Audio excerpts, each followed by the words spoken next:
Finally, the new set of balance changes has hit JJS. Hanami has received quite a few nerfs and some small buffs as well. Hakari has received a huge nerf, and Naoya has been destroyed. After this update, any Naoya players are gonna be crying. These nerfs are insane, so let's not waste any time and get into it. One general change before we start, which applies for everyone, is a new anti-running feature. You get free dash if your front dash is on cooldown and you are chasing an enemy running away from you with your cursor hovered over them. This combined with all the Naoya nerfs is going to make running much more difficult, which is great. First of all, the Hakari changes is just a few simple things, but is drastic for Hakari players. The 1+ to move variant now bounces ragdolled players and players that are quite far away, meaning it doesn't combo extend. This means Hakari players are going to have to find a new combo. Lucky for you, I have an example of a new Hakari combo here for about 50% dummy health. It uses the 4+ to variant instead. You uppercut and do the 4+ to on them while they are ragdolled. You have to turn around so the doors are away, and then back when you kick. Then backdash and use 1 to hit them onto the doors. Then, while they bounce, you can walk up and get ready to use 3. This is an actually difficult combo for Hakari, so maybe he will require more skill now.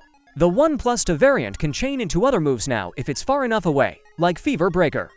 This is actually good, as there was a certain distance where you could get someone with the 1+ to variant, but they were too far to start M1S, so now you have another option for chaining moves together if this happens.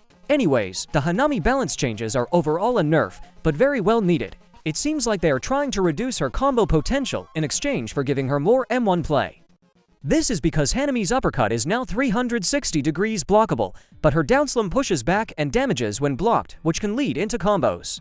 Hanami has had some changes to some moves as well. The Surging Thorns move now no longer deals true stun, meaning people can dash out of it during combos. To make up for this, there is decreased end lag on this move if it is blocked or misses. This lets people escape Hanami's combos better, but also helps Hanami avoid being punished too hard for missing the move. Now time for the big move change. Hanami's defense response move has gotten some nerfs. The ground variant was removed, then it was brought back with no melee iframes, and it was made unaimable. However, these have all been reverted, and it is back to how it was now. Also, the aerial variant now keeps you on the ground, so it can be punished. Some other small Hanami tweaks were reducing the cooldown on her special and increasing the cooldown on Budshot. These are less important but still interesting tweaks. These are all the changes for Hanami, but the real interesting part is the Naoya changes. There are so many Naoya changes, I won't go over each one individually, but practically every move has been nerfed for him. First of all, the big change is Naoya now has his own projection meter. Missing moves or not landing them on your opponent fills up his meter and can turn him into a panel. However, if you get paneled, the damage multiplier doesn't apply to you. Also, landing any projection move reduces the self-projection meter by 20%. He got some key changes to his M1 as well. Now they all due to damage, giving him the worst M1 combo in the game. His 4th M1 can work as a downslam on the environment though, letting him do things like get into the train station from the road above. Which is pretty neat, and just a nice quality of life change.